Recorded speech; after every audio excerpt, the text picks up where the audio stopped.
Hello, and welcome to episode 87 of our podcast at Human Restoration Project. My name is Chris McNutt, and I'm a high school digital media instructor from Ohio.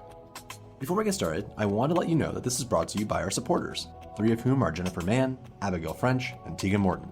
Thank you for your ongoing support. You can learn more about Human Restoration Project on our website, humanrestorationproject.org, or find us on Twitter, Instagram, or Facebook.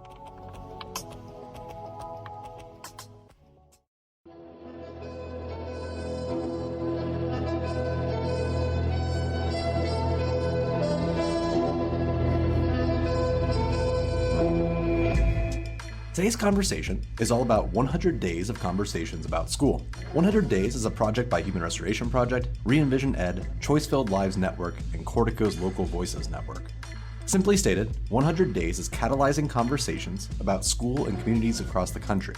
Featuring young people and adults, these conversations about the good life, the school experience, and equity in education are being compiled, shared, analyzed, and presented.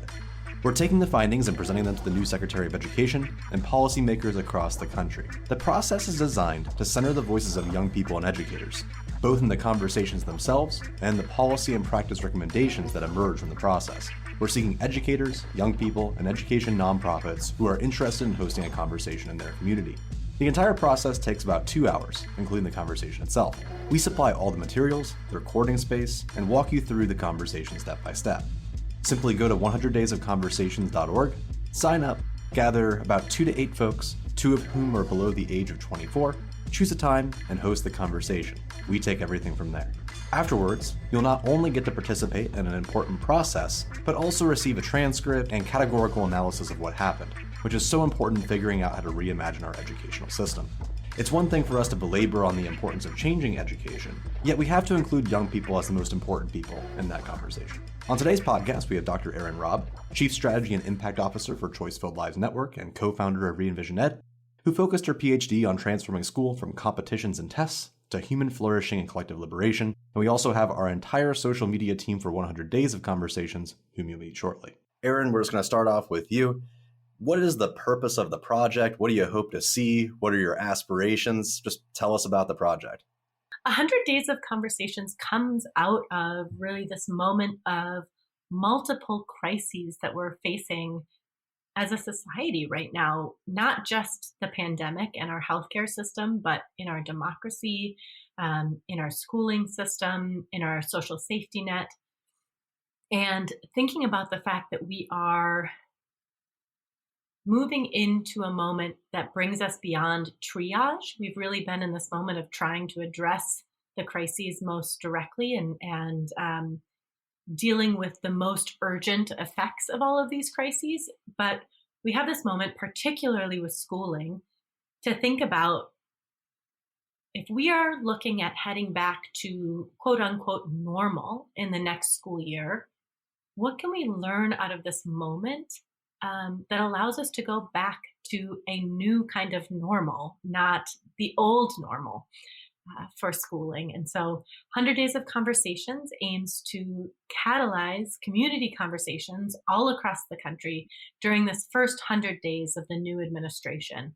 And the idea is to have people who work together already really get to reflect deeply and listen to one another about what it is we want next, what we've learned out of this moment, and what we really want for our lives and our communities going forward.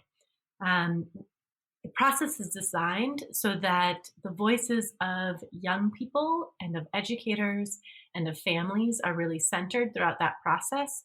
And it's intergenerational. So the idea is that I always think of this as being that the elder generation holds a lot of wisdom from lived experience, and I kind of put myself in this generation. And then young people bring the possibility of renewal, of new ways of thinking, and that those really need to be brought together if we're going to be able to move forward in new and better ways. Yeah, I mean, how often do we actually get to hear a conversation at length from people that we don't know, who are just regular people, attending school, teaching in school, being a parents of kids at school, community members, etc. It's very rare. And by listening to these conversations, the thing that surprised me most was just I don't think I've ever heard a student talk at length about really anything outside of my own students. I don't have kids. So it's just fascinating to hear someone else's perspective, to either, think the same things I think or offer something that I would have never thought of before. And it helps us think about, well, what will we change in the future? What can we do? What initiatives can we act on as a result of these conversations, which is where we'll take it further. We'll get that in a second, but I do want to introduce our social media team. So we're going to go around, talk about who you are, why you joined the conversation, and just, what has your experience been like so far in this process? I know some of you have hosted conversations. You could talk about that. Just, run with it. So I'm Leia, and I actually heard about 100 Days through my school community portal, where one of the professors at my school posted about it. And I thought it was really interesting, and I did some research, and then I saw that it was a good opportunity for me to learn more about education, and especially the U.S. educational system, which I don't know much about as a European. So I thought it was a great opportunity to know about that and to hear a lot of different voices. I've always been very passionate about education. I've had the chance to have a really great education myself, and I've always helped in classrooms, and I've been surrounded by educators my whole life because of my parents. And so I thought this was a good opportunity to kind of hear everyone's voices, especially youth voices, hear the different perspectives, and to see how, what you can make out of these new perspectives and what can come out of it. And then I actually hosted a conversation, and that was a really, really interesting and fun experience. It was with my friends, so I think that made it even more interesting because we talked about stuff that we don't talk about on a daily, or if we do, we never spend a whole hour going into detail about education, what that means to us, and what we hope to see in the future. So really having a platform and the time to do that helped us get to know each other a lot better and just opened my eyes to a lot of the opinions that my classmates have and to a lot of the similarities that we have, but also the differences that we had in our past educational system. And I think all of them were doing a lot of cool work in education as well. So I learned a lot about that. I'm so curious, where did the conversation take you? What stood out to you? So one of my friends actually is working on a project of this nonprofit organization here in San Francisco, and their goal is to help teachers, is to create a platform that helps teachers teach better during these new COVID times. And so they've been doing a lot of research into what it is that children need to learn online and what it's missing with online teaching and how we can help translate that to teachers. And so the conclusion that was drawn onto that is that it's the community aspect that's really missing. And the community aspect, like a classroom and being all together and just having private moments with your professors or teachers. And that's what we can't really get online. And so it was really interesting to see the ways that they were trying to overcome that issue. Yeah, that's so interesting, isn't it? I think a common theme that's emerged so far from the conversations I've listened to in these first few has been that concept of a third space for students. Many adults will have the coffee shop or the library or the place that they go where they can just go hang out and be with their friends or, do some kind of recreational thing. School is that place for a lot of people. And the question has to become, well, one, how do we figure out how to make sure that's the space for all people? Because not everyone feels that way. But then two, in the instance where we shift to online or online works better for some people, et cetera, how can we maintain a third space in electronic format? Because I think it's possible. There were a few conversations where people shared connecting with people via Zoom and watching stuff together and being with their teacher and just hanging out online. There's a lot we can take away from that. It'll be really interesting to figure out, what's shared. Let's move over to Olivia. Hi, I'm Olivia Chang. I'm a high school student in the Bay Area, and what initially drew me to 100 Days of Conversation was two things. One was the educational aspect, and one was the conversation aspect.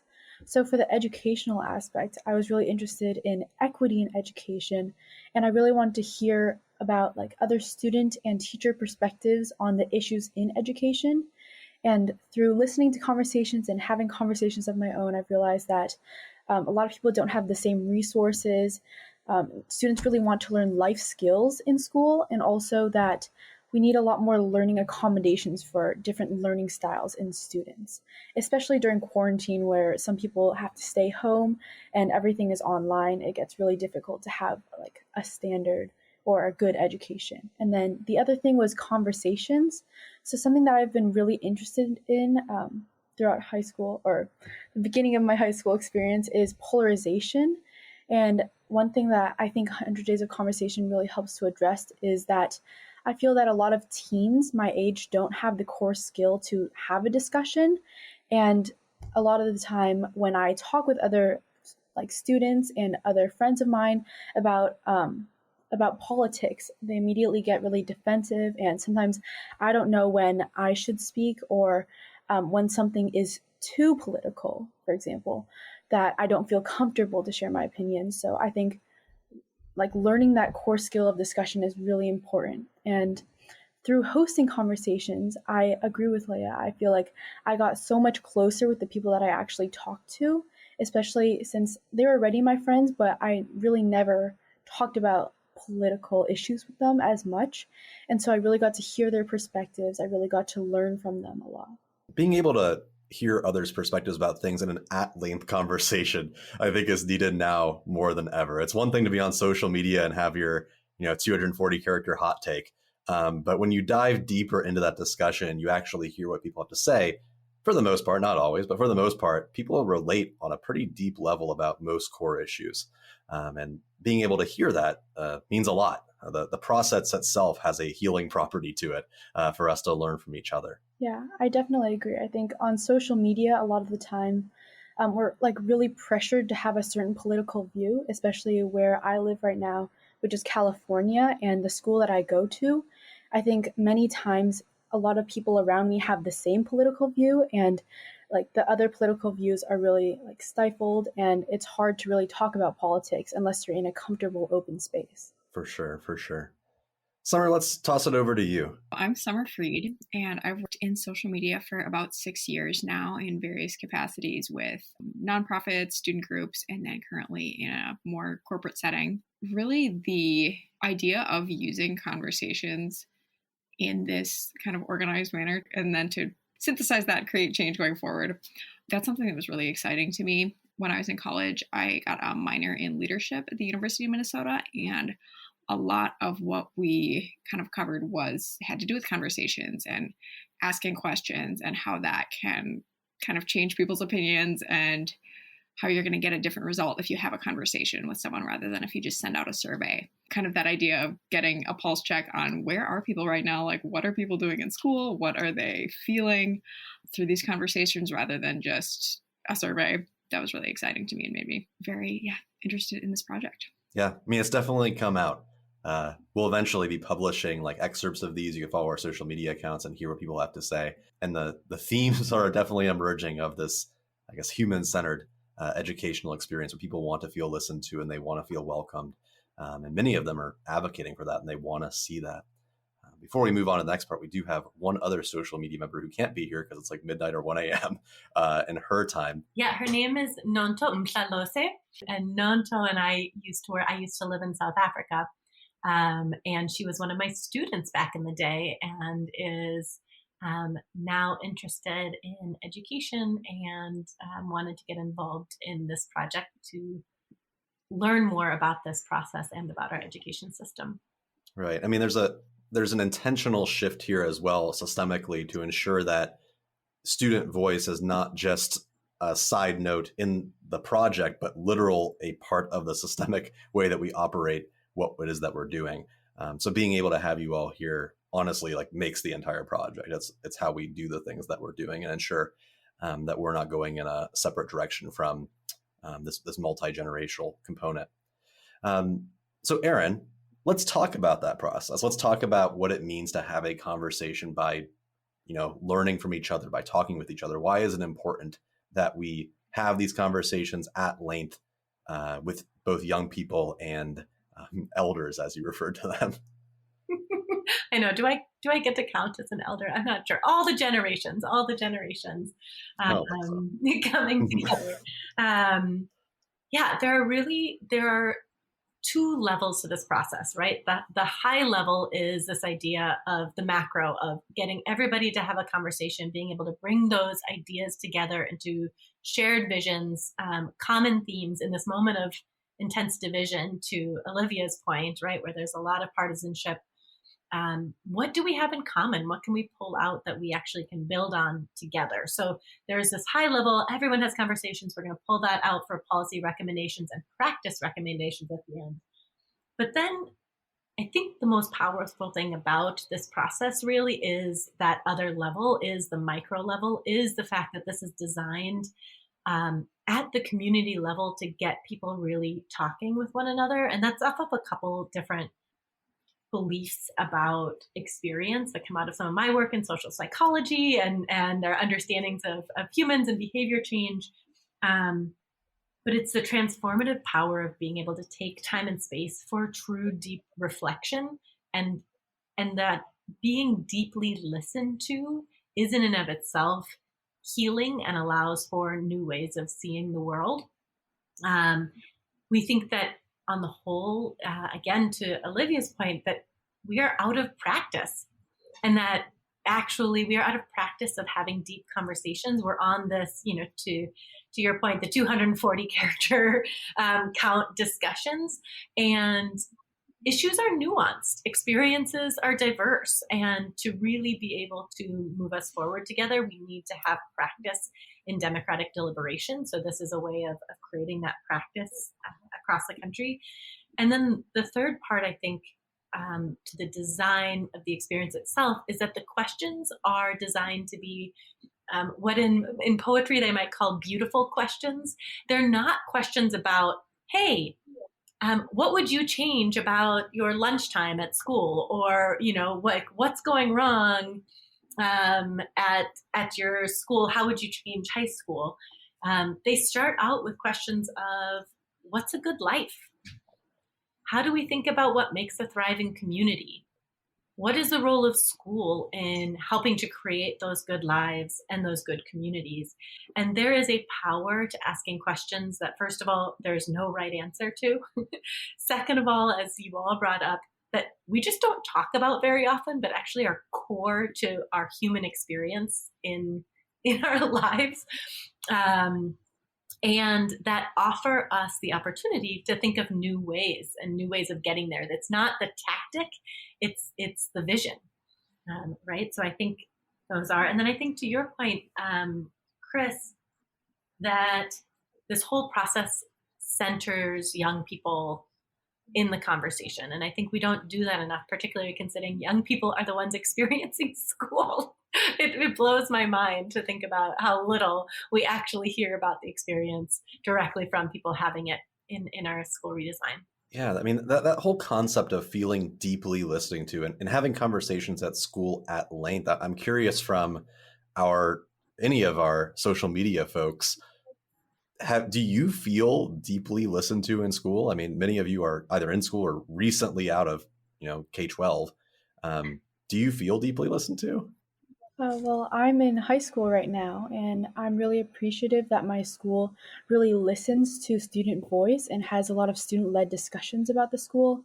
And I really enjoy, especially in quarantine, the school has constantly been adjusting and changing to accommodate for teachers, student, parent opinions about how school is going. And they have school-wide surveys to ask how, for example, at-home learning is going.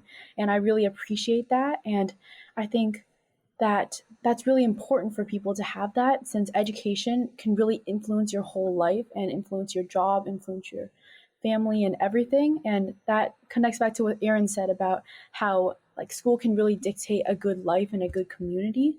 So I think that's one of the reasons that I'm really interested in education. It's the equity part, and how just having a good education can really dictate where your life goes. I was thinking that in my high school, I thought we were very listened to, and they also had a lot of surveys, and it was a really a process to try and make it better. But then when I came to my university, which is just a completely different teaching style, I realized that there's a lot more that they could do to make us feel listened to, because here, every single activity that we have, every single professor or event that we go to, there's some kind of way for us to give our opinions about it. There's some kind of way for us to kind of shape the process for the next year. And so our school is actively seeking our opinions all the time. Sometimes it feels a bit overwhelming because you don't think that you specifically have an opinion on this one particular event you went to, but they do, and they always ask us about it. And I think that the fact that they're actively asking us enables us to feel a lot more safe than sharing our opinions, whether they be good or bad, and a lot more safe to provide some critical aspects and constructive criticism. Yeah. So I definitely think that it's something that all schools should try to actively seek.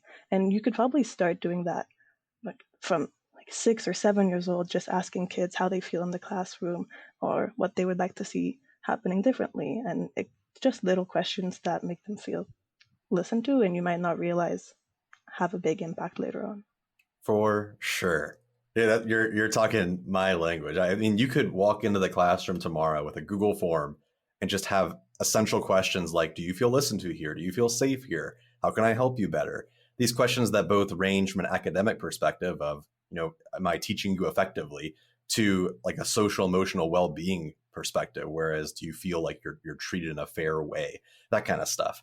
And when you hear that kind of feedback, that really is what guides your next steps. And when you have this power of deep listening, where you hear from a lot of students at once and kind of a critical way, but in a meaningful way, it helps guide your practice a lot better than probably most books will, or research studies. It will directly inform what you can do next. Before I move on, Summer, did you have any thoughts? I think it's really interesting hearing from both of you that you did feel pretty listened to a degree in high school, since that was not really my experience. And for context, I graduated from high school in 2013. So I don't know if stuff has changed there since then, but kind of like you were saying, Leah, at a pretty young age in elementary school, that was before college, that was kind of the last time that I remember having collaborative sort of discussions, okay, what kind of environment do we want in our classroom? What topics are you interested? What do you want to study? And then once I got to middle school and high school, it was kind of, I don't remember at all ever really being asked kind of what I thought about the experience. So yeah, very interesting to hear that that's sort of the stuff you're having.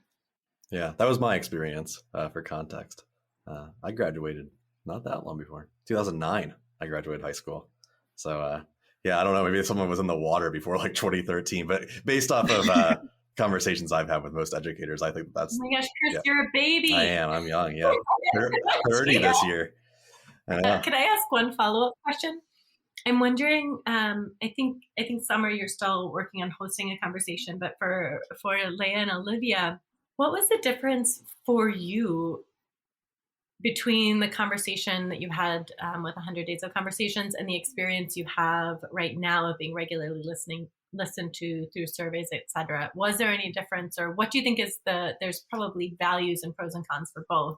I think that a survey doesn't get to the heart of the matter as much as a conversation might. And sometimes you fill in a survey because you have to. And well, this conversation is something that everyone is really participating in because they want to be heard. And so although a survey is a good way to get some opinions, I think it doesn't get as many deeper and more meaningful opinions that a conversation might. And conversations also, yeah, a survey is a one-way streak. So a conversation, actually, you bounce off each other's ideas and you make some connections and you listen to other people. And so from that listening, there can be more, active engagement, and more can come out of it, I think, than a simple survey. A survey would be good because you can get opinions from a lot of people, but I don't think that you would get as much depth. Yeah, I agree. I think that especially with having a conversation, it allows everyone to reflect on their own education, but also what they can do to improve their education and to improve education for others. So I think being able to listen to other people and really having the time to think allows you to time to just think about just education, not about like school lunch or anything like that, like a focused conversation. And also, I agree that especially with surveys, it's centered around one specific topic.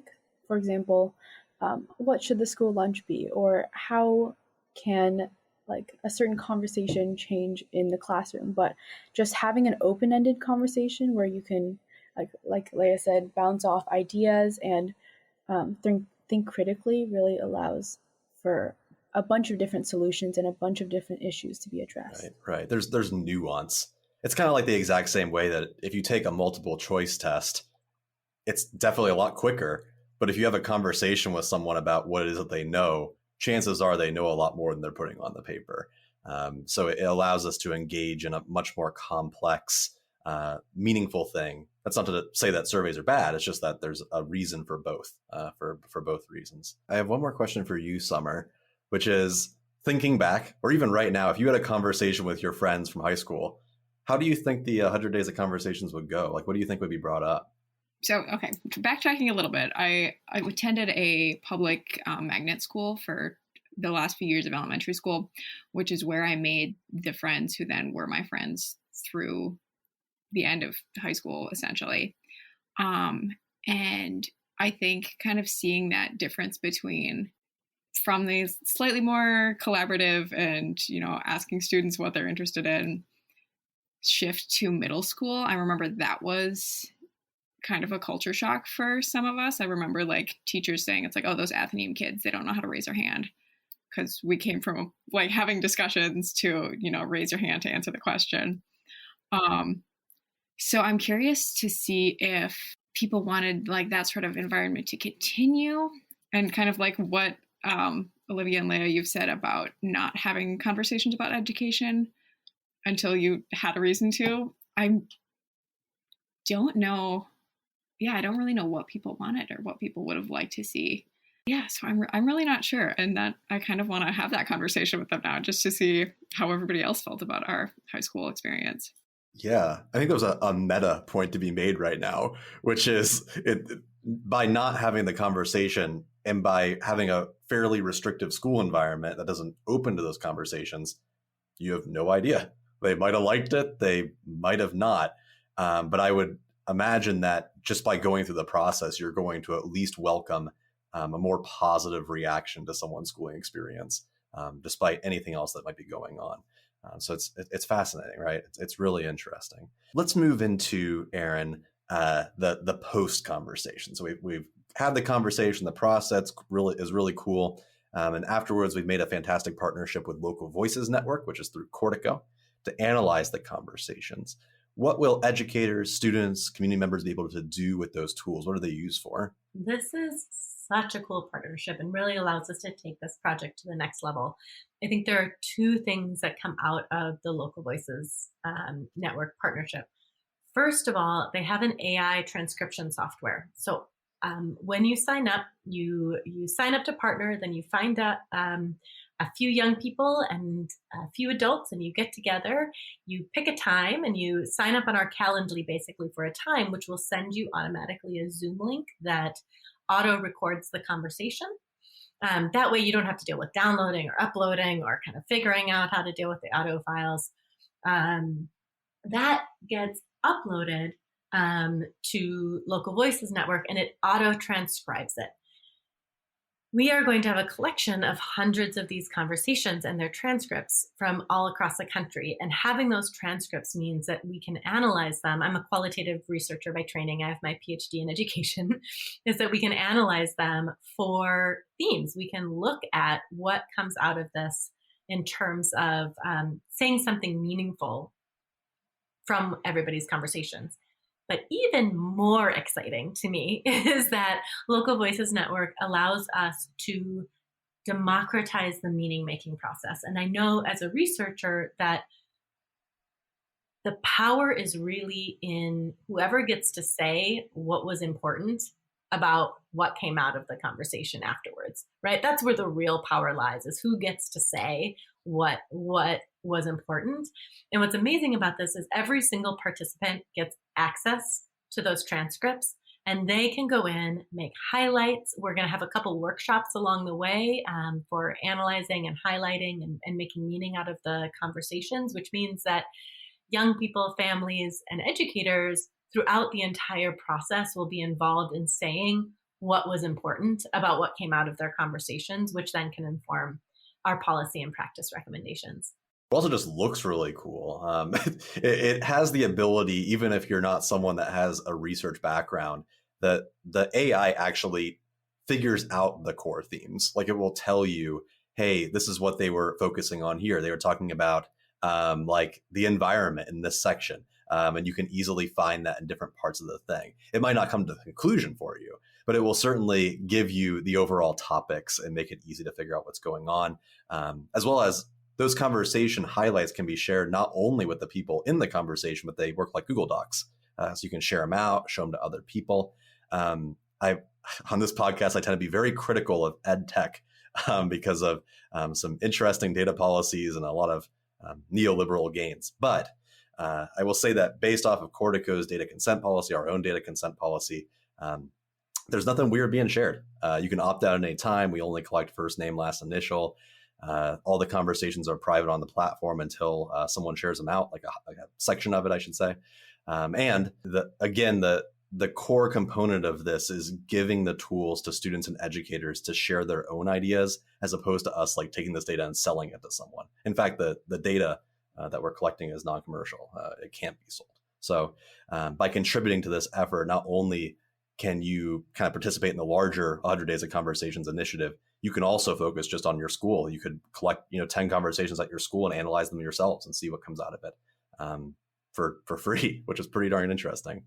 Yeah, I think that brings up a great point, Chris, because we're working with a number of communities and statewide efforts where people really want, like a whole district wants to think about their family engagement and student engagement process through this process. And so they're hosting multiple conversations, and then we're going to help them with their batch of conversation at the end of that to make sense of it. I think the other thing that's important, which you touched on, is that we have a consent policy. And it's very clear, and that every single participant needs to be part of it. We thought a lot about making sure, again, the power is in the hands of participants. So everybody has access to that in advance, but also signs it before starting, so that they know that only their first name and last initial can be shared, that kind of what this can be used for, which is basically only exactly what we've told you all, which is these goals of this project, right? Which I think that was both of us from different lenses care a lot about making sure that our consent and data policy processes are clear and well-informed and protective. Right. I mean, the future of ed tech is using technology to democratize and make a better future, as opposed to making a profit. And this conversation piece is meant to do just that. We're here just to listen to people, and we're using some tech tools in order to do so. That's like the best of both worlds, and ensure that works. So with that being said, does anyone else have anything to add? Have we missed anything? Anything you want to throw out there? I think just getting the input of people who are currently in the system, currently experiencing school, is super important. Because even in this conversation, I realized, wow, I've been out of school for a long time. I barely remember what was going on there. And especially with technology and everything changing so fast, it's essential to kind of have those opinions and see what it's like from the inside, because I don't think it's possible to really distill what that experience is without hearing from people who are experiencing it. I think another thing about the benefit of just having a conversation is going back to the self-reflecting thing, just being able to see what you'd want to change in the educational process, and then giving your opinion will help other people's education become better and also your own become better. So just even thinking about education and thinking about what's good in your education, what some other people may not experience, and some things that you think would better your education, and if you have the resources to have this conversation, you can definitely help other people in the process.